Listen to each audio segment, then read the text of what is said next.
talk about some stuff to grow your business. So, very first topic, how to avoid burnout, very important. Second topic, 5 things you need to consider when packaging your offer. And last but not least, number 3, how to automate your coaching without impacting client results. So, without further ado, let's dive in. Okay, how to avoid burnout. This is really, really, really important. Now, in my personal entrepreneurial journey, I felt burnout whenever I didn't do something important, which was take breaks. Yes. If you don't take breaks, that's kind of the first thing. Let me jot this down.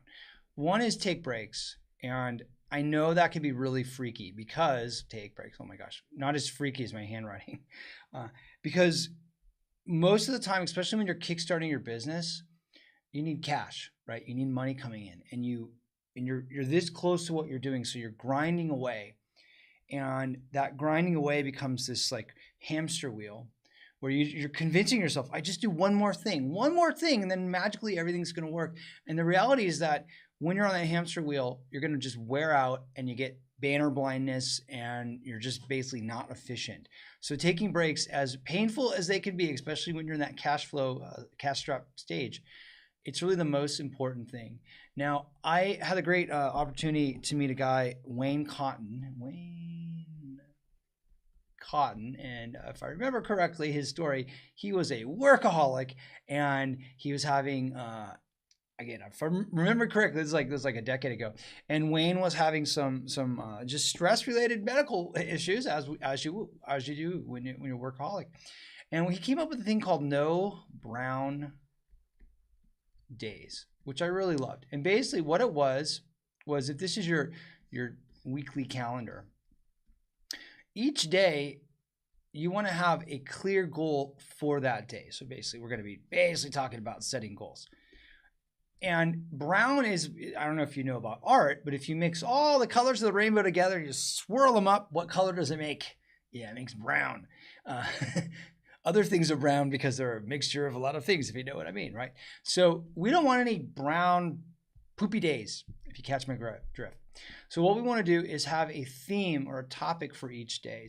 So if I remember correctly with Wayne, he had green was money days. So that's like for me, Thursdays and Tuesdays, let's just say Tuesday, Thursday. Those are my green days because I have sales calls and I'm working with my sales team on those days. He also had blue days, like blue sky days. Those are my Mondays. So I have Monday meetings, blue sky days. There were a couple other categories. I think there was like red was like urgent matters and things like that. So I don't remember the nuts and bolts. Maybe I'll call Wayne up and say, hey, can you do a free session for us? But long story short, have a goal for each day and each hour, really. So if you saw my calendar, I'll literally block days. So Monday is my meeting day. That's brainstorming things I need to be thinking about, like internal meetings, and then meetings with my team. And then on Tuesdays, so that's Monday. On Tuesdays, like I said, I have in the afternoon, because I live in Europe, so it's hard, there's no sales calls happening at 8 in the morning for me with Americans. So I've got the afternoons are sales calls, Thursday and Fridays. And then the afternoons on Wednesdays are coaching calls when I'm helping my clients out. And then Friday, I usually leave Friday as an overflow day. And then in the morning time, Tuesday, Wednesday, Thursdays, that's creative time. So that's when I'm making content like this. That's when I am making products, reworking marketing, doing research, things like that. And then, of course, very important, Saturday, Sunday. Now, this was not something I used to do when I was in Hollywood. I was a friggin' workaholic in the movie industry, at least my facet of the movie industry. I would work Monday through Saturday, 12-hour days plus another hour commute both ways. So 14-hour days. And then Sunday, I'd basically just be like a vegetable. And luckily now, because I have a work at home business, my lovely wife is like, you're taking Saturday and Sunday off to be with the kids. So Saturday and Sunday, for the most part, are off limits. So usually I have half of Saturday is like chores and stuff, but then the rest of the time, it's just kid time. So that's kind of how I work it out. And then I also have some personal time in the morning and some personal time in the evening. But suffice to say, I've looked at what my goals are, my personal goals, and I've mapped out time for personal, and I've also mapped out time for business. And I also, one more thing, I leave about an hour. I didn't used to do this, but my chief operating officer, Matei, is like, you're going to start doing this. I leave an hour each day just for emergency overlap. Because, you know, you can totally block your calendar out and one little thing jumps on it. And before you know it, your entire schedule is jacked. And then you just give up. You're like, why even have a schedule? Because it just gets jacked. So you got to give yourself like I'd say 20% spare time, just wiggle room, because life will get in the way, and also meals and lunch. So you get the idea.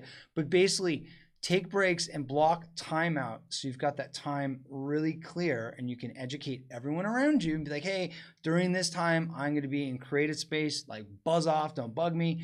During this time, you can schedule calls with me, blah, blah, blah, blah, blah. Hopefully that makes sense too. So the very first thing, like I said, let me clean that off, is to, it's kind of a twofold that I talk about. Take breaks and also have clear goals that you block time out. Now, getting into goals, another thing that has really been a game changer for me in my business is thinking of things on a quarterly basis. So what are your big 3 goals per a quarter, right? Not 10 things, not 5 things, not even 4 things. 3 things.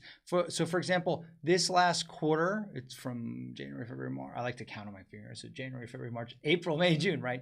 Those 3 months, we're wrapping June up. Our big goal was to hit a certain income volume and dial in our setter and dial in our get our product done, basically. So now that we've got that done, now we can jump into quarter 3 and plan out what the next thing is. But if you don't have clear goals, what's going to happen is opportunity is going to always pop up. And, you know, I'll give you an example. When I first launched version 3 of the planner, I needed cash coming in. So I took on some VIP, like $5,000 a month marketing clients, which is great. I love these people. They're awesome people. The problem is I'm putting time into their business instead of my business. So now that I've hit my quarter 2 goals, I don't have any more VIPs. And now I'm able to put that time, it was like a day a week, right? Put that back into my business. So that was another big goal. So when you're really clear on what you need to do, then as you move forward, you can prioritize how things are going to work out and constantly on a quarterly basis readjust things. If you don't have clarity on what you're doing, you're not going to get anything done. And then a year goes by and you're just been running in place, scraping by, nothing strategic has happened. So I don't want that to happen to you. And when that does happen, so let's just talk about burnout real quick. Burnout really is going to happen when you have not accomplished anything. So when your goals or lack of goals have meant that nothing is happening, right? I just worked my ass off this last year and I have nothing to show for it. That's when you get totally like just bummed out on yourself and you want to give up. That's when I feel burnout. When I don't have any reward for my hard work, then I'm just like, what's the point of this? And I was really feeling, during the COVID era, I was really feeling that like, oh gosh, it's just everything's so freaking hard. So to avoid burnout, just to recap, block your time out and have clear breaks designed, have clear goals of every blocking of time. Like, what are you trying to accomplish? And also understand you're not going to get everything done in an hour. I'm notorious for like, oh yeah, I'll get all that done in an hour. And everyone's like, are you serious? And it takes me 10 times longer. So there's a great Tony Robbins quote. I'm probably like totally bungling it up, but it's, we tend to underestimate, or I say I already bungled it. We tend to overestimate what we can pull off in a year and underestimate what we can accomplish in a decade. So think long-term, and again, per quarter, 3 major goals, and just focus on those, and everything else, put it aside, because it's just going to keep you further and further from what you want, and it's going to get you burnt out. And then finally, have those quarterly goals, and as you complete them, celebrate your wins. So I'm taking my little daughter, my 2-year-old daughter, to Paris, just daddy and Zala, and that's my reward for getting through this last quarter and getting my goals done. So there you go. So on your end, what are you doing next quarter? Hopefully you're watching this around the end of June 2020 when I'm posting this. So what are your goals for next quarter? And then as you complete that next goal, how are you going to take a little break so you can avoid burnout and just kind of reflect on how far you've come? So there you go. Let me know in the comments. All right. Next up, if you need help about any of this, you want to know more about the Visionary Planner and the 8-step process we use. I personally have used this many times to build multiple businesses. My clients use it. It's tried and tested. It's really awesome. So if you want to know more about that and you need help, you can book a quick demo with us. Just go to mlmurph.com/get help. And my team will love to talk to you and take care of you and walk you through our A to Z process so you can see how it's going to apply to your business. Whether you work with us or not, you might as well jump on a call so you can get more clarity, because I promise you, burnout's going to happen when you are not clear on what you need to be focusing on. All right, it's that hamster wheel. Let's talk about 5 things you need to consider when packaging your offer. So offers can be tricky. So let me zoom out to the high level. What you're ultimately going to need, well, let's do the end result. That's money, right? You want to make money. Whether you're like, no, Mike, money is not important to me. I say shenanigans. You can't have a business if you're not having cash coming in to fund that business, unless you're the greatest philanthropist and you're a billionaire. If you're Elon Musk and you're like, I just want to do some crazy stuff, then that's fine. But in general, you need money. So if we back engineer that, you have to have a message and authentic branding, and that's going to send people into a sales cycle, right? Which has to be all planned out, and it has to be baked in with your messaging, right? What people want is what your sales cycle is promising them, assuming you can deliver, right? If you can't deliver what you're promising, then you're kind of a douche. And then finally, you're going to, after the sales cycle, you're going to have your offer, where you're going to fulfill upon the promise that your marketing and your sales cycle say that your prospect, who hopefully is bought, now a lead, that they want, and that's going to give you the money. So let's talk about the offer and where and how we can really make that offer packaged properly. So the very first thing is, I love this one, ask your dream clients what they want. If you're not asking them what they want, rather you're telling them what you think they need, or you're guessing what they might need, that is a recipe for disaster. So before we ask them, we want to go and look at the competition and just see what's currently selling in the marketplace. One great way to do that is check out offers on Amazon. Even like if you're in the info space, which most of you guys are, then find books in your space and just check them out.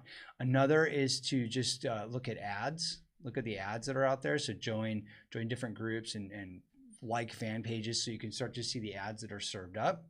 And really understand what is the marketplace. And then you want to go and do some market research and ask people. I know it's scary if you're an entrepreneur and you're introverted. I'm a little introverted, so like reaching out to people is not the funnest. But you got to get out of your comfort zone and really hit the pavement and ask people how you can serve them. What problems are they struggling from, right? That's the first key to making an awesome offer. The second thing you want to do is you want to have kind of we'll call it a slogan, for lack of a better term. I was thinking like a billboard, right? You're driving down the freeway and you've got like 1 second to glance in the corner of your eye, and that marketing message needs to be super clear, right? So for Visionary Planner, we're going to build and launch your high ticket offer in 90 days or less, or you don't pay. Really clear. What do you get? You get a high ticket offer built. What's the timeline? What are the expectations, right? It's a super big promise, and it tells you everything you need. And if you have that problem, like I don't know how to get my brand up, I don't know how to make money, I don't know how to fulfill clients, like all the things, all the sub problems that encompass from having a brand and having an offer, a high ticket offer, then that headline works. So you need to have something similar that really is clear and measurable. If it's vague at all, and I used to have really vague marketing, like get the impact you're after, and people are like, what, I was asking people what they want. I want impact. Okay, then I'll market, I'll help you get impact. But it was too vague. So this doesn't happen overnight. This took me honestly, it took me about 5 years to really craft that in. I'm always refining it. Suffice to say, by the way, it's 32 degrees Celsius. I think it's like 100 degrees outside. I don't have air conditioning because I closed all the windows because I'm filming. So if I'm looking a little like hot, welcome to summer, baby. All right. So long story short with the slogan, it's got to be clear and it's got to be measurable, and it's got to be stupid simple that somebody can just hear it. It's like a sentence long, right? It's not like a paragraph. Super simple. And they're like, that's clear. I need that. I've got that problem and I want that transformation, right? So let's talk about that real quick. You need to have the now to wow. What is the transformation? So I'll use weight loss as an example. Here's your audience before, and here's where they want to be. Right? You need to be very clear on that, because that's going to affect your messaging and it's going to affect your slogan. So those are the first two things. The third thing when packaging up your offer is you need to have very clear terms. What do they get? And what is it going to do for them? Right? You're going to get like, so I'll use Visionary Planner as an example. You're going to get step-by-step videos and checklists and bite-sized trainings so you can go and build your business, your brand, one step at a time.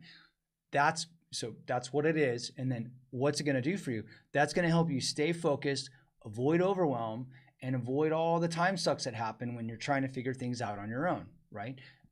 And we want to add one more layer to that. What's the experience? This is going to help you stop working insane hours and have more time to make memories with your loved ones as you confidently know what's coming down the pike, right? So 3 levels. What is it? What does it do for them? And what's the experience they're going to get through that? So you need to go through, I guess terms isn't the example. Let's just call it features. You need to go through your program. Oh my gosh, my handwriting today. I'm cooking, guys. You need to be very clear on what the features of your program are. Now, as I was developing version 3 of the planner and I was doing market research, I was realizing people wanted a couple things like outsourcing, how do you do outsourcing?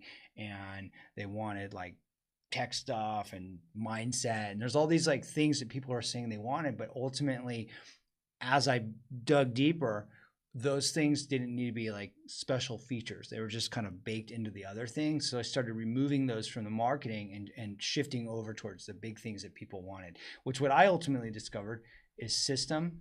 That's the thing that gets them results. Coaching, that's the accountability people need. And then finally, community. Nobody wants to go off and do something alone. So you need to provide that community. So you basically want to have these 3 things as the spine, if you will, of what your offer is going to be. So consider all that. 4th is automation.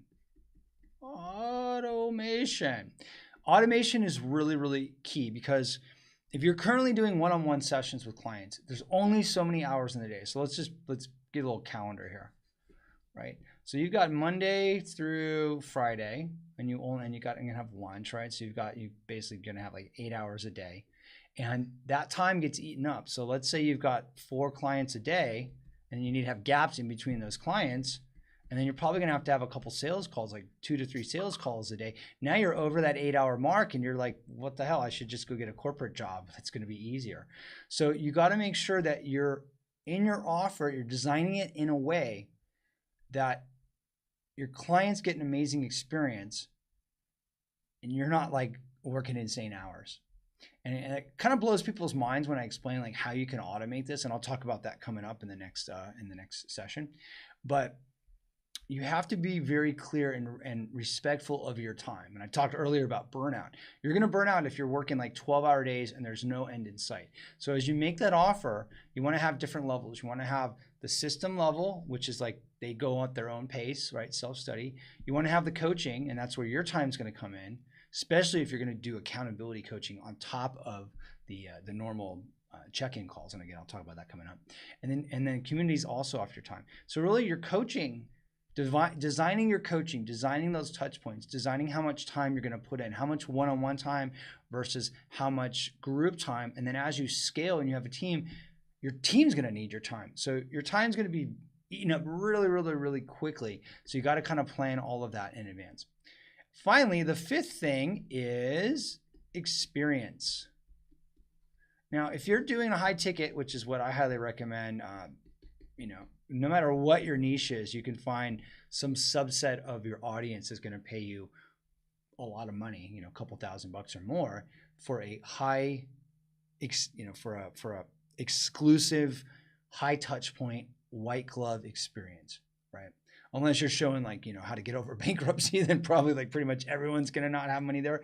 But in general, and I would say avoid that, right? Most people, most niches, there's going to be that vein of gold where they're going to really they're going to have a little bit of money, they're going to have an urgent problem, and they're going to be willing to pay you to solve that problem. Hence, you need to have an amazing experience. So don't think of this as making a product or making a service. You're making an experience. If you go to the Four Seasons, you're paying top dollar because unlike a normal hotel where you got the little buffet and you got your little room, the Four Seasons is awesome. They go out of their way. My wife and I stayed at the Four Seasons in Egypt, like before my son was born, so about 6 years ago. And I ordered a mojito one night, and the next night I came back and I sat down like, Mr. Murphy, would you like another mojito? I was like, what? Like, they took notes on everyone, and there'd be little gifts in the room. It was awesome. They went above and beyond to really delight us, and wasn't advertised. It was just amazing, right? It was just something that we couldn't even have plan for, right? Because I hadn't had any other experience like that. I'm usually not staying at the Four Seasons. So you want to really think about what is that experience. And that goes back to asking your audience and understanding what the competition's doing so you can do a better version of that. But beyond that, you want to think of touch points. Like for Visionary Planner, I don't want to spoil it if you ever work with us, but we send gifts. We like to send you things in the mail because it's not what you'd expect from an online program. We like to have retreats and stuff. We like to go above and beyond when we're working with our clients. So I have my accountability coaches like really put that extra time. Like we're not checking you only get 15 minutes a week, calls with us. Like we don't do that stuff. So we go above and beyond to have that great experience. You need to look back at you've had with companies, coaching programs, high ticket things, and think, what do I like about that? What did I not like about that? And come out in the market with a better version, right? And it doesn't happen overnight. It takes a while to develop all of these things, but it also takes a while to like deliver it, get feedback, refine things. We used to, in version 2 of the planner, we used to send this like box full of like all the printouts of all the worksheets and stuff. And while it was great, after a year or two went by, we asked people and like, we didn't really use that. We prefer like the online digital version. So we retired that, right? So you want to put your idea out there, get feedback, and then be open to, there's a bad saying in Hollywood, say kill your darlings. You want to be able to kill your darling, those little things that you're like, no, I love that thing so much, but if it's not getting people the experience or the result, then you got to cut it out. So, I'm going to add a sixth thing, and that is results.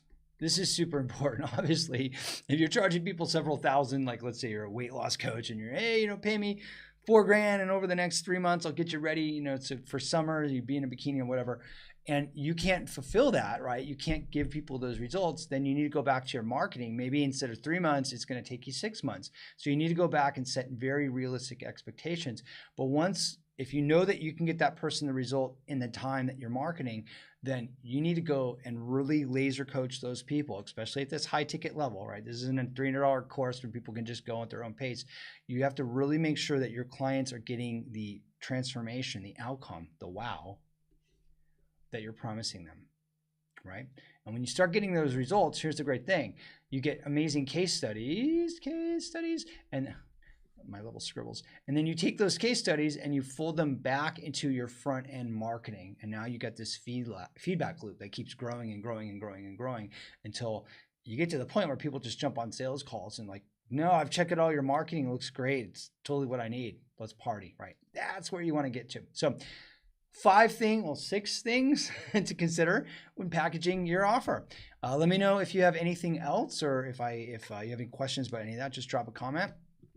And as always, if you need, let me clean all that off. If you want to see how we can help you with your offer, then just go to mlmurph.com/get help.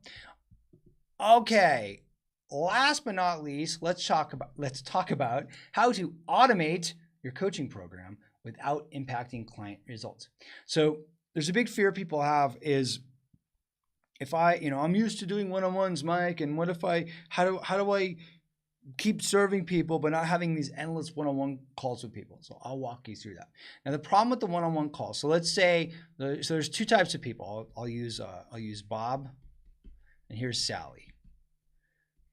So what Bob's doing is he's selling 12 1-hour sessions, one-on-one sessions with him, and he's charging $2,500 because people are just having calls with him. He's a pro, he's an expert, he knows what he's doing, so that's what he's doing. And what this is going to look like for Bob, I'm going to write their names because I'll probably forget. Bob and Sally. So what Bob's going to do is he's going to have that first call, the onboarding call, session 1 with the client. And they're going to be super fired up. Yeah, I'm so excited. And they're going to talk for a whole hour. And Bob's going to be like, oh, great, getting to know you. And he said, all right, well, we'll jump in the next session. We'll really roll our sleeves and get to work. Then the next session, client gets back on. Bob's like, hey, how you been? Great. And says, okay, well, let's, what's one area we can focus on? And starts to coach that client. And the client's super fired up. Client goes away. Well, the next call, the client is 20 minutes late, shows up. Bob's like, hey, did you do what we talked about? And the client's like, life got in the way. And then Bob's like, okay, well, let's get you back. And then the next session, client totally doesn't show up and has to reschedule like an hour before. Oh, I can't make it, blah, blah, blah. And then you get the point. It goes on and on and on. Before you know it, 12 sessions have gone by. You've done a lot of chit chat. Clients didn't get really any transformation because you didn't have a system or a process to follow. And then Bob feels kind of crummy about it. The client's like, I don't know if that was worth the money. And everybody sort of parts ways with a bad kind of taste in their mouth. We don't want to do that. So we want to be like Sally. Now what Sally's going to do is she knows that, just like Bob, let's say these are weight loss. I like to use weight loss as an example because it's just stupid simple. People can understand it. So where Bob was like, hey, over the next 90 days, you're going to get 12 sessions. Sally's like, hey, I got my 90-day super bikini transformation, summer transformation, whatever. And she's charging $3,500 and she can charge a premium price because she has a step-by-step process, the 5 steps you need to get bikini ready, blah, blah, blah. So because she has a system, she can charge more. However, if this was just a course, Sally's going to be able to charge like $300 to $500 max. Nobody's going to pay $3,500 for a course unless it's like, I know, Warren Buffett's course on how to push a button and make $1 billion. Then I'd pay for that. That'd be a great course. So what Sally needs to do to justify that higher ticket price and create an exclusive experience is she wants to stack on one-on-one calls.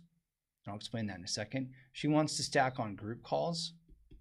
And she also, depending on how much she wants to charge, she can stack on accountability coaching. Now, in addition to that, you got the community. So you always want to have some community aspect, whether it's like a Facebook group or just a chat app or something like that, like a Slack channel. You need something like that. The exception I found is if you are like working with really high level CEOs or, like really busy people or celebrities, they probably don't want, they probably want to be anonymous, right? So that would be the only exception. But the average niche of communities can be really great. And then also you can add in like events, like live events or retreats or something like that. So the more of these you add, obviously the more you can charge. So let's just say for $3,500, Sally doesn't want to do events and she doesn't want to do accountability coaching. So she's going to have one-on-one coaching, she's going to have group calls, and she's going to have a community. So what is that going to look like? Well, let's say she's got her course, which again is built off of her process, her steps, right? Now, a little side.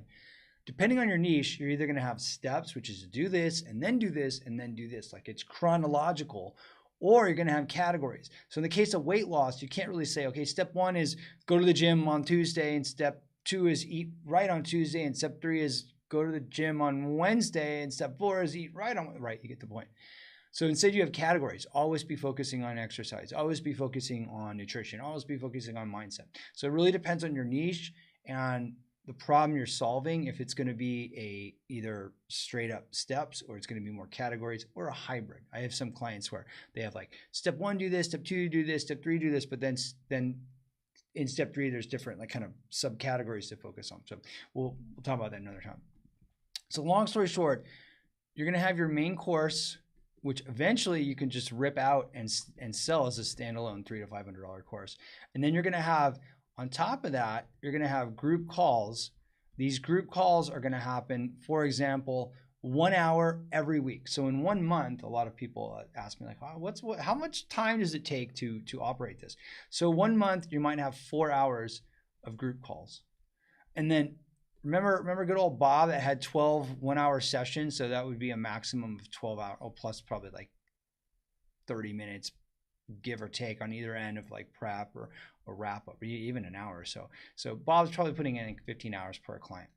And even if the client cancels and reschedules, Bob still's got to deliver that because he sold 12 units.